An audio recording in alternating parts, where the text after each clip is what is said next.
ሰላም ጤና ይስጥልኝ። ካሳሁን ነኝ። ዛሬ በሁለት ጉዳዮች ላይ ነው ሪፖርቴን የማቀርበው። አንደኛው አፍሪካን ዩኒቲ ዴይ ሰለብሬት እየተደረገ ነው በተለያየ የአፍሪካ ሀገሮች። ሁለተኛው የዩኬ ጠቅላይ ሚኒስቴር ቤት ተቃጥሏል እና ለዛ ቃጠሎ ማንን ሰበብ አደረገ? እነዚህ ሁለቱን እንመለከተዋለን። አፍሪካን ዴይ ራሊስ ኤኮ አክሮስ ቦርደር ማርኪንግ 60 years of continental unity. What does it mean by that? ይህን በተንተን እናደርገዋለን። ይህንን ጉዳይ ስንመለከት በቤኒን ሀገር በፖርቶኖቫ ከተማ 62 ዓመቱን በሚያከብር የአፍሪካ አንድነትን ቀን እየተዘከረ ነው። ይህንን ቀን ሲዘክሩ ሰላማዊ ሰልፍ በመውጣት በአደባባይ ላይ የተለያየ መፈክር ይዘዋል። ከነዛ መፈክሮች በከፊሉ ለምሳሌ የአፍሪካን ነፃነት የሚያበስር ሲሆን በተለያየ መንገድ ደግሞ ፖስት ኮሎኒያሊዝም ምን እንደፈጠረም እየተናገሩ ነው። ያንን በተመለከተ ለምሳሌ የምዕራባውያን ሀገሮች ጣልቃ ገብነትን ኮምፕሊትሊ ሲቃወሙ እንግዲህ ኮሎኒያሊዝም ከ60 ዓመት በፊት በበር ሲሸኝ ግን ዘሎ በመስኮት በመግባት ኒዮ ኮሎኒያሊዝምን እያሳለጠ ነው። በዛም አፍሪካ ሀገሮችን ከኦፕረስና ከተለያየ ሰብጁጌሽን ነፃ ሊሆኑ አልቻሉም። የራሳቸውን ሀብት ተጠቃሚ መሆን አልቻሉም። መሪዎቻቸው በተለያየ ግፍ ይገደላሉ።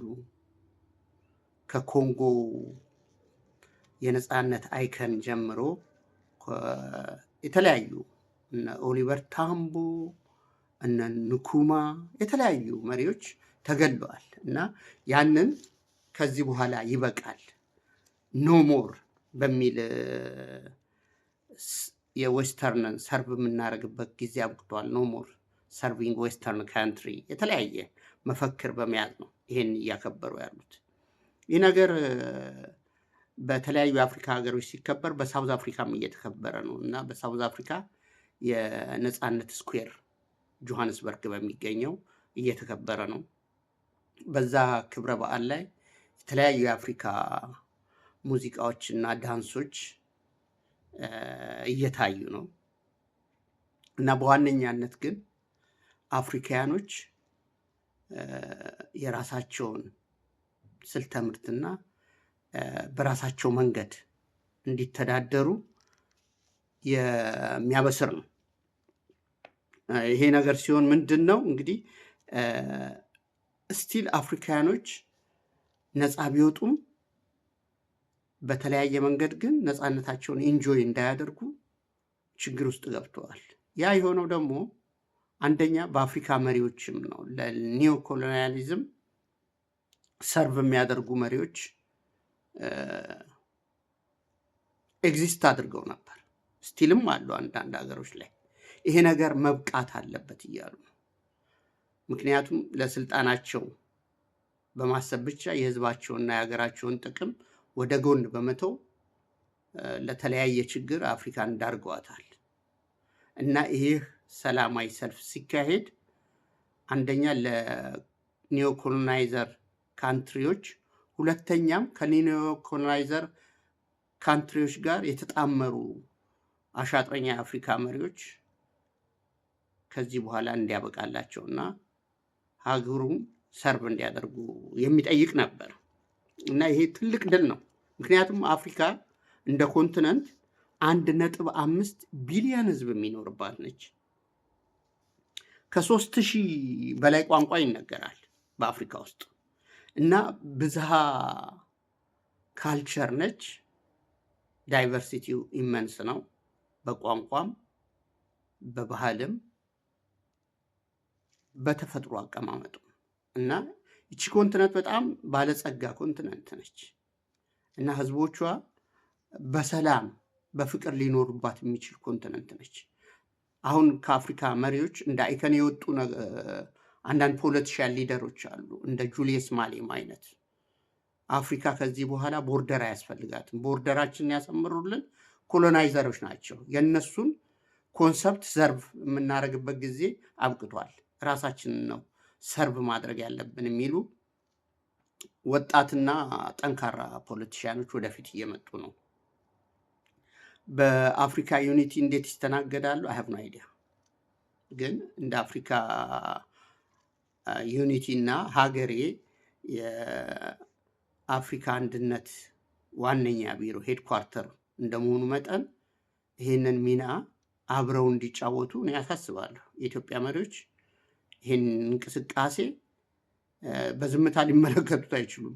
ዳር ቆሞ አብረው ሰለብሬት ማድረግ አለባቸው። አሁን ይሄ ቀን ለመጀመሪያ ጊዜ የተከበረው በ1958 በጋና ሀገር በኮናክሪ ከተማ ነበር እና ኢትዮጵያ ውስጥ እየተከበረ ነው አይደለም? ቱ ቢ ኦነስት ሃቭ ኖ አይዲያ። ካልተከበረ ግን ሊከበር ይገባል። ዛሬም ነገም ሊከበር ይገባል። ቀጣይነት መሆን አለበት። ይህ እንግዲህ አፍሪካን በተመለከተ ዛሬ ያቀረብኩላችሁ ዘገባ ነው። ወደ ዩኬ ስንሄድ የዩኬ ጠቅላይ ሚኒስቴር ቤት ተቃጥሏል። የኬስታመር ቤት ሲቃጠል ኢሚዲየትሊ ብሌም ያደረገው ራሻን ነው። በዚህ ቃጠሎ ላይ ግን 3 ተጠርጣሪዎችን ፖሊስ ይዟል። ከ3ቱ ተጠርጣሪዎች 2ቱ ዩክሬኒያን ሲሆኑ አንደኛው ደግሞ ሩማንያዊ ነው። የነዚህ ሰዎች ኢሚዲየትሊ ኤቪደንሳቸው ሲፈተሽ ወደ መጀመሪያ ፖሊስ የሚያደርገው ስልክ ነው የሚፈትሸው። ምክንያቱም የሰው ልጅ በዚህ ሰዓት ከፍተኛ ግንኙነት የሚያደርገው በስልክ ነው። ኢሜይሉም የተለያየ ሚዲያ ሲጠቀም ስልኩ ላይ ይገኛል እና ስልካቸው ሲፈተሽ እነዚህ 2ቱ ዩክሬናውያኖች ፕሮ ዩክሬን ጋቨርንመንት ናቸው፣ አንቲ ራሽያን ጋቨርንመንት ናቸው እና በቲክቶክ ገጻቸው ላይ በጣም ራሻን የሚያወግዙ ኤቪደንሶች ተገኝተዋል። ይሁን እንጂ ዩኬ ከራሻ ትከሻ ላይ አልወረደችም እና ይሄ ቤት የተቃጠለው በራሻ መንግስት ነው ብለው ኮምፕሊትሊ ራሻን ብሌም እያደረጉ ነው። ለምን ዩክሬንን ብሌም አላደርጉም? እነዛ ልጆች ለምን ብሌም አላደርጉ? ይህ ነገር ቀላል ነው። በዓለም ላይ ራሻን ለመዋጋት እንደ ዩክሬን አይነት ወታደር የትም ቦታ ሊያገኙ አይችሉም። ስፔሻሊ በአውሮፓ ውስጥ የዩክሬን ወታደሮች ጀግኖች ናቸው በነገራችን ላይ። ምክንያቱም ራሻያኖች ናቸው። የቀድሞ የራሻ ግዛት ነበር። ሂትለር እና ናዚን ሲዋጉ ወደ 27 ሚሊዮን ህዝብ ሲያልቅ ከራሻ ዩክሬንም የራሻ ግዛት ስለሆነች በጣም ከፍተኛ መስዋዕትነት ነው የከፈሉት። ዩክሬኖች ጀግኖች ናቸው። እንደነሱ ወጥሮ የሚዋጋላቸው ራሻን እንደማይኖር ስለሚያውቁ በዩክሬኖቹ ላይ ሊያሳብቡ አልፈለጉም። ስቲል ራሻያኖች ላይ ነው የተጣበቁት። ይሄ ምን ያህል ያዋጣቸዋል? አይ ዶንት ኖ። ግን የሚያሳዝነው ራሻ